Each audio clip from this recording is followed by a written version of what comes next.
Hello friends, welcome to this platform. स्वागत है आपका इस प्लेटफॉर्म में। तो आज का जो सेशन है वो जेटेट ईवीएस का सेशन है और आज का जो सेट होगा वो 25 सेट होगा। 24 सेट तक मैंने वीडियो अपलोड कर दिया था फ्रेंड्स, आप लोग प्लेलिस्ट में जाके देख लीजिएगा। तो आज का हम लोग सेट स्टार्ट करते हैं। तो आज का पहला क्वेश्चन है, रक्त की जांच द्वारा किसकी उपस्थिति से मलेरिया की पहचान होती है? What is the detected by a blood test to identify malaria?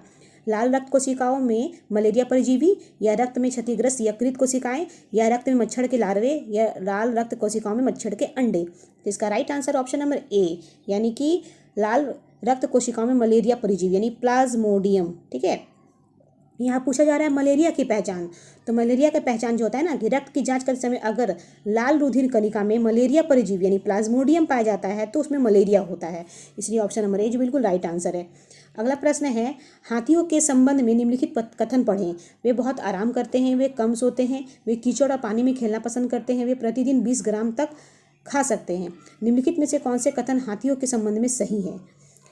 Read the following statement regarding elephants. They take a lot of rest. They sleep less. They like a play in mud and water. They can eat up to 20 kg per day. Which of the following statement about elephants are correct? तो ए number में दिया है 1 और 3, B में दिया है 2 और 3, सी में है 2 और 4, डी में है 1 और 4। तो इसका राइट आंसर जो होगा ऑप्शन नंबर बी होगा, 2 और 4। 2 और 3 देखिए कैसे, 2 और 3 कैसे होगा, 2 नंबर और 3 नंबर। देखिए हाथी जो होते हैं ना वे कम सोते हैं, बिल्कुल सही।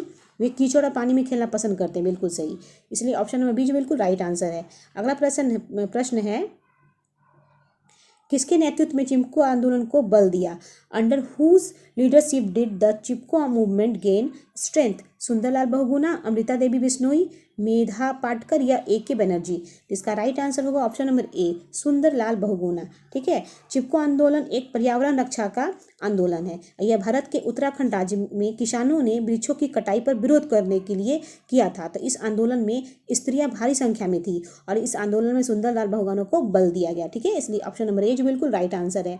अगला प्रश्न है, विटामिन ऐसे पदार्थ हैं जो विटामिन आर सबस्टांसेस डैट हमारी उपापचय दर बढ़ाकर भार में कमी लाते हैं, या स्वस्थ रहने के लिए दवाई के रूप में लिए जाते हैं, या पेशियों का विकास करके हमें ताकतवर बनाते हैं, या हीनताजन्य रोगों से बचाने के लिए थोड़ी मात्रा में आवश्यक है। इसका right answer option number D है, यानी कि हीनताजन्य रोगों से बचाने के लिए थोड़ी मात्रा में ये आवश्यक है। देखिए विटामिन जो होता है ना वो भोजन के अवयव हैं, ठीक है, जिसकी सभी तत्वों में अल्प मात्रा में आवश्यकता होती है। ये रासायनिक रूप से कार्बनिक यौगिक होते हैं तथा ये ऐसे पदार्थ होते हैं जो हीनताजन्य रोगों के बचाव के लिए थोड़ी सी मात्रा में आवश्यक है। ठीक है, इसलिए ऑप्शन नंबर जो डी है बिल्कुल राइट आंसर है।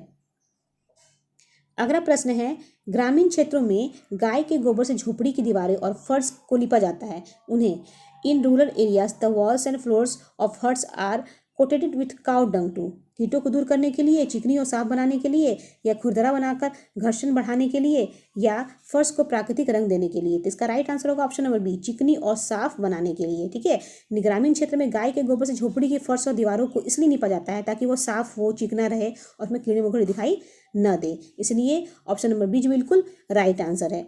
अगला प्रश्न है, एक किसान दानों को भूसे से अलग करना चाहता है, जिस प्रक्रिया से यह अलग किया जा सकता है वह कहलाती है? A farmer wants to separate grains from husk, the process by which this can be done is called?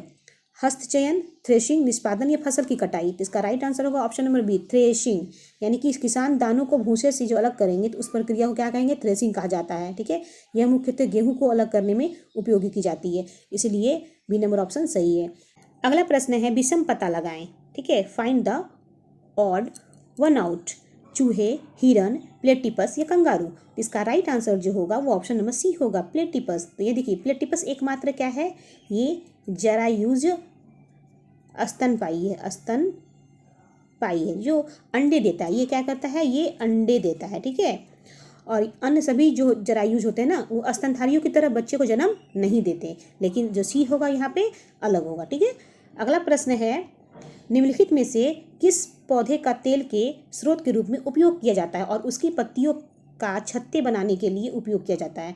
Which of the following plants is use as a source of oil and its leaves are use to make ropes? सरसों, नारियल, सूरजमुखी या मूंगफली? तो इसका right answer होगा option number B, नारियल, coconut. नारियल तेल का स्रोत है और घरों के लिए भी फूस की छतें बनाने में इसकी पत्तियां का उपयोग किया जाता है, इसलिए ऑप्शन नंबर बी जो बिल्कुल राइट आंसर है। अगला प्रश्न है, निम्नलिखित में से कौन सा एमिनो एसिड शरीर में कार्बोहाइड्रेट से संश्लेषित किया जा सकता है? Which of the following amino acid can be synthesised from carbohydrate in the body?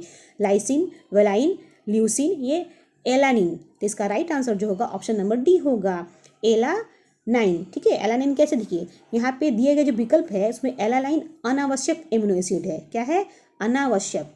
अनावश्यक एमिनो एसिड का शरीर में संश्लेषण हो जाता है विशेष रूप से कार्बोहाइड्रेट से।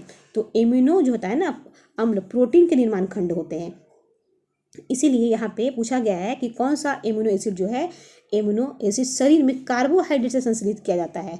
तो एलानाइन जो होता है वो कार्बोहाइड्रेट से संश्लेषित किया जाता है, यानी सिंथेसाइज किया जाता है।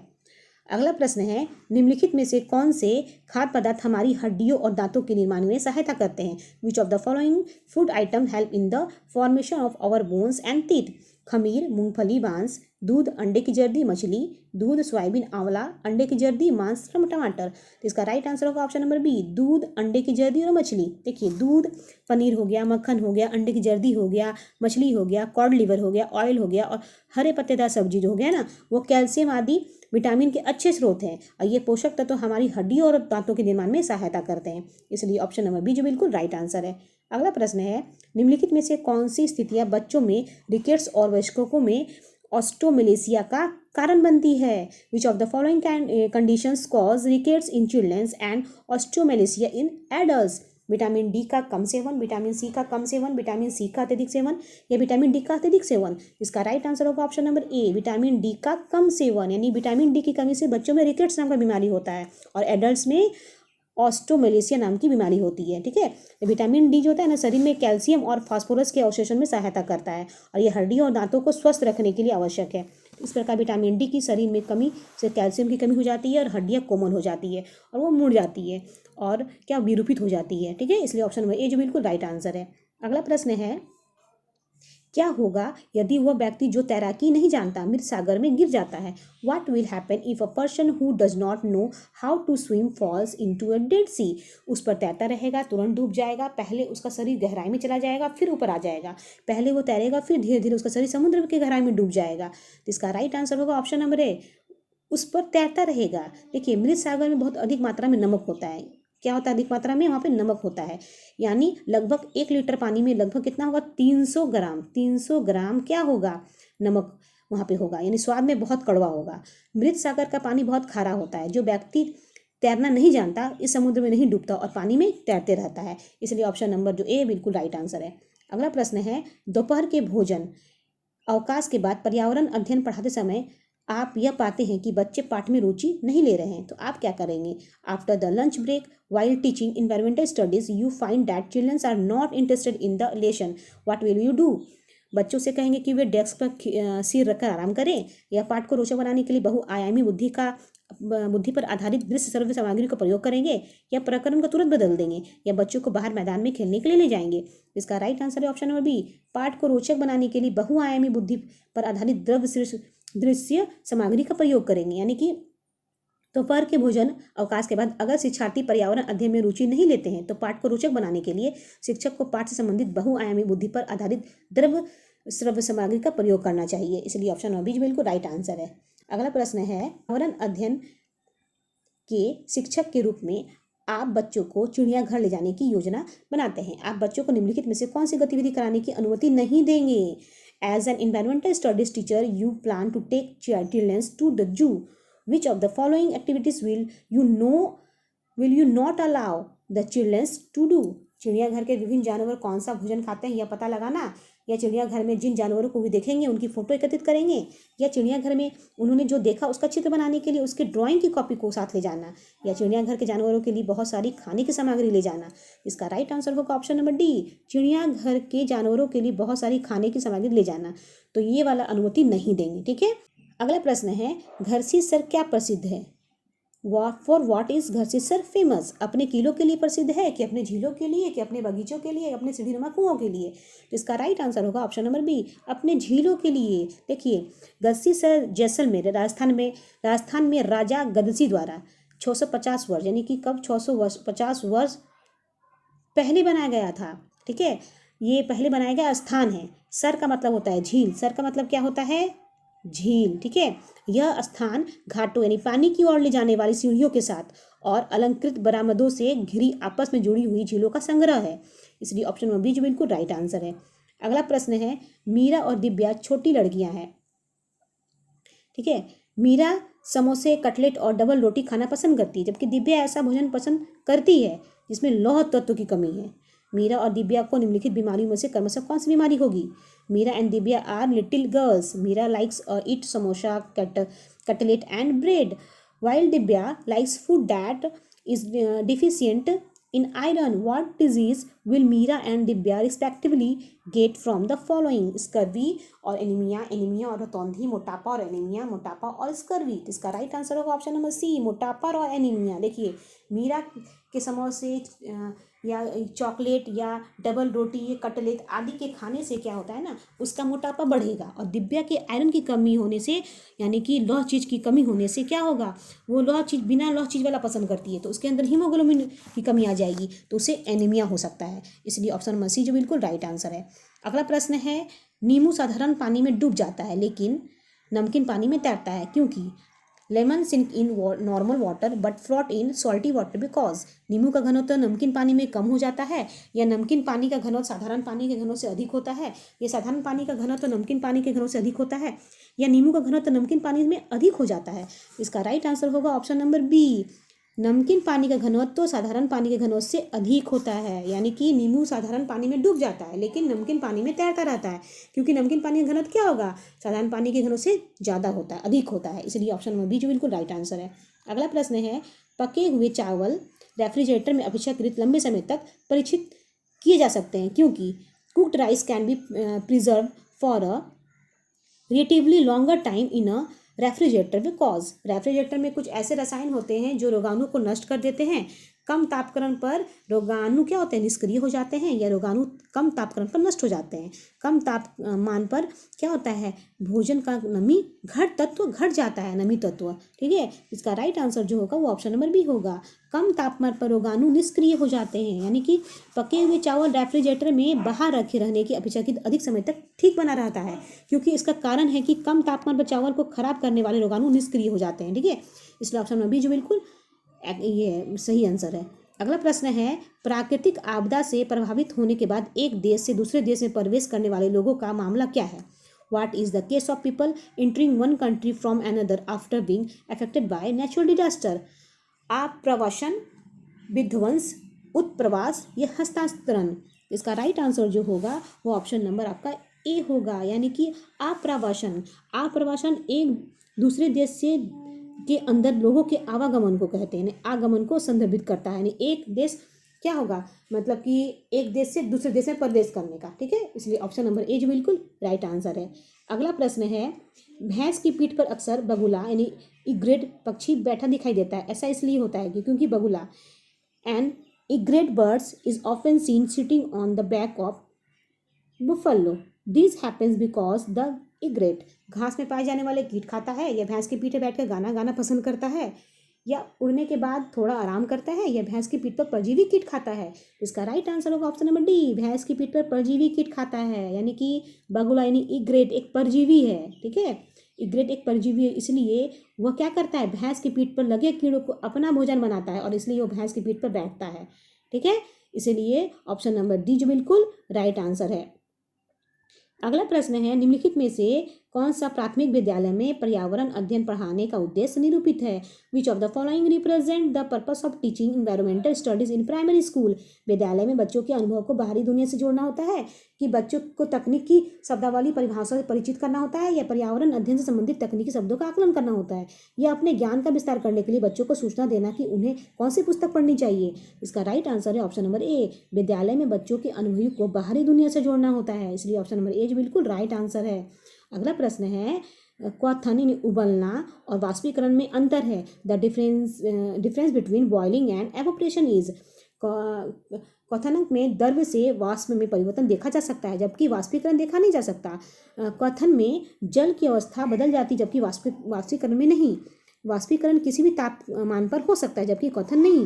क्वथन से द्रव का आयतन कम हो जाता है जबकि वाष्पीकरण में नहीं। इसका राइट आंसर जो होगा ऑप्शन नंबर सी होगा। वाष्पीकरण किसी भी तापमान पर हो सकता है जबकि क्वथन नहीं होता है, इसलिए ऑप्शन नंबर सी जो बिल्कुल राइट आंसर है। अगला प्रश्न है, एक पुरुष जिसका रक्त क्या है, रक्त ओ है और एक ए रक्त समूह वाली स्त्री से शादी करता है, उसके पहले बच्चे के रक्त समूह ओ होने की संभावना है। A man whose blood group is O marriage a women with blood group A, the probability of his first child having blood group O is 75%, 50%, 100% या 25%। इसका राइट आंसर होगा ऑप्शन नंबर बी 50%। देखिए, ओ एवं ए समूह की शादी के बाद उसकी पहले बच्चे में दोनों में से किसी का एक रक्त समूह यानी 50-50% होने का आशंका होता है, इसलिए ऑप्शन नंबर बी जो बिल्कुल राइट आंसर है। अगला प्रश्न है, टूटता तारा यानी उल्का है, ए शूटिंग स्टार, ठीक है, क्या है, एक समान गति चलने वाला तारा है या एक चमकता हुआ पिंड जो वायुमंडल में एक समान गति चलता है या एक तारा जिसके एक सिरे पे पूंछ होती है या उल्काब जो पृथ्वी के वायुमंडल में प्रवेश करते ही आग पकड़ लेती है। इसका राइट आंसर होगा ऑप्शन नंबर डी, उल्काब है जो पृथ्वी के वायुमंडल में प्रवेश करते ही क्या पकड़ लेती है, आग पकड़ लेती है।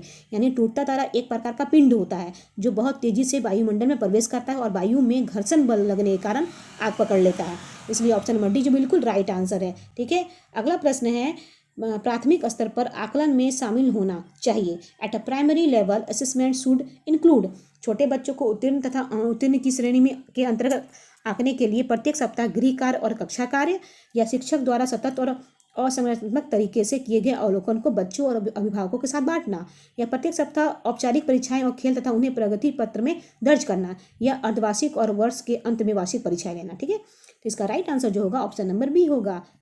अगला प्रश्न है, काला हांडी जिला चावल की खेती के लिए प्रसिद्ध है, यह किसका हिस्सा है। Kalahandi district is famous for rice cultivation and it is part of the which state, Bihar, Orissa, Uttar Pradesh या आंध्र प्रदेश। इसका राइट आंसर है ऑप्शन नंबर बी, ये ओडिशा के लिए प्रसिद्ध है। ठीक है, अगला प्रश्न है, घटपर्णी यानी निफेथिंस पादपों का एक ऐसा विशिष्ट प्रकार है जो चूहे, मेढकों और कीड़े मकोड़ों को शिकार करते हैं।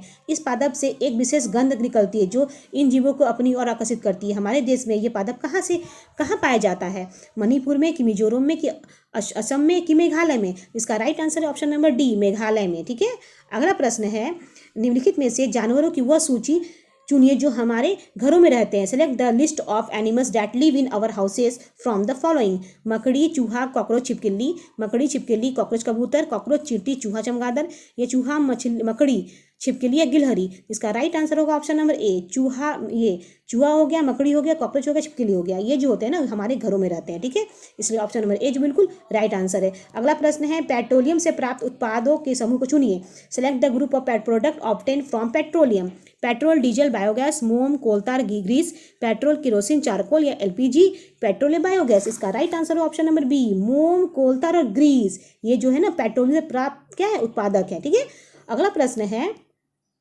और लास्ट प्रश्न, पर्यावरण अध्ययन की पाठ्य पुस्तक में रेलवे टिकट का एक नमूना दिखाना। Showing a sample of railway ticket in EVS text book, बच्चों को वास्तविक जानकारी से अंतःक्रिया करने का अवसर देता है, साथ ही अवलोकन की कुशलता का विकास करता है, बच्चों की रेल के किराए के बारे में बताता है या टिकट में प्रयुक्त विभिन्न संक्षिप्त अक्षरों का ज्ञान उपलब्ध कराता है या निष्कर्ष पर पहुंचने की बच्चों की कुशलता का विकास करता है। तो इसका राइट आंसर जो होगा ऑप्शन नंबर ए होगा, यानी बच्चों को वास्तविक जानकारी से अंतःक्रिया करने का अवसर देता है। ठीक है, इसलिए ऑप्शन नंबर ए जो बिल्कुल राइट आंसर है।